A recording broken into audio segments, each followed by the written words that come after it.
আমি খুবই ভয়ে ছিলাম, কারণ আমি কখনো এই সঞ্চালনার দায়িত্বটা করিনি, যেটা আপনাদের কাজ।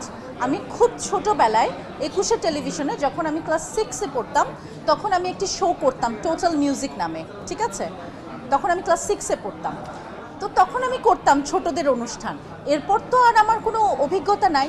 তো আমাকে যখন সময় টিভি থেকে আমন্ত্রণ জানানো হলো যে আমরা ঈদের সময় এরকম শো করছি, আপনি কি উপস্থাপনা করতে আগ্রহী? তো আমি বললাম যে হ্যাঁ, আমি আগ্রহী।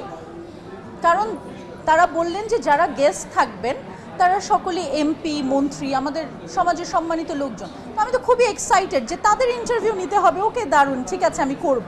বাট শুটিংয়ের 2 দিন আগে আমার মনে হলো যে আমি আসলে কাজটা করব না। তো আমি তাদেরকে বললাম যে আমি আসলে পারবো না কাজটা করতে, আমার ভয় লাগছে যে আমি আসলে কি প্রশ্ন করব। তারপর তারা আমাকে আশ্বাস দিল যে না, আমি পারবো, এবং তারা আমার উপর বিশ্বাস রেখেছে। সময় টিভি বলেছে যে না, আপনি পারবেন। তারপর আমার প্রথম শুটিং ছিল, রুমিন ফারহানা আপু ছিলেন আমার প্রথম গেস্ট। তো ওনাকে দেখে তো প্রথমেই আমি ভাবছিলাম যে আল্লাহ, আমি জীবনে উপস্থাপনা করি নাই, আমি কি বলবো। তো আমি বললাম, আপু আমি কিন্তু কখনো আগে উপস্থাপনা করি নাই।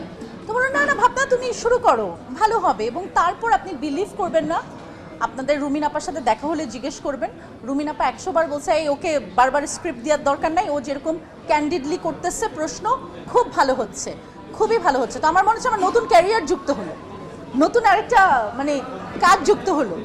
না, আমি প্রস্তুত ছিলাম না, কারণ আমি তো জানি না যে আসলে কিভাবে মানুষ রিয়্যাক্ট করবে। আর আপনি যে নেতিবাচক কথাগুলো বললেন, বা ধরেন যে যারা আসলে নেগেটিভলি বলে, তারা সংখ্যায় খুব কম।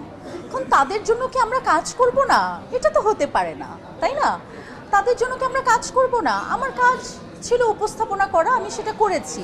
এখন 2% মানুষ বাজে কথা তো বলবেই, আপনি কাউকে খুশি করতে পারবেন না 100%, রাইট? তো তার জন্য কি আমি বাসায় বসে থাকবো? আমি একটা নতুন কাজ এক্সপিরিয়েন্স করব না? অফকোর্স আমি করব, আমি কেন করব না? কারণ আমাকে বেশি সংখ্যক মানুষ অ্যাপ্রিসিয়েট করেছে, এই যে আপনারা বলছেন ভালো হয়েছে, আমি নতুন একটা কাজের সুযোগ পেলাম, আমি কেন করব না? আমি তো আমাদের প্রাইম মিনিস্টারের ইন্টারভিউ করতে চাই নেক্সট। আমার কাছে আসলে চ্যালেঞ্জটাই গুরুত্বপূর্ণ, আমি চ্যালেঞ্জ পছন্দ করি। আমাকে যদি কোনো নির্মাতা বলে যে এই ক্যারেক্টারটা করতে হবে, যে ক্যারেক্টারে আসলে বাইক চালাইতে হবে, এখন সো আমি তো রিয়েল লাইফে বাইক চালাতে পারি না, এখন যদি সে আমার উপর চ্যালেঞ্জ ছুড়ে দেয়, এটা আমার কাছে, এটাকে আমি চ্যালেঞ্জ হিসেবে নেই যে আচ্ছা এখন আমাকে বাইক চালানো শিখতে হবে এই চরিত্রের জন্য।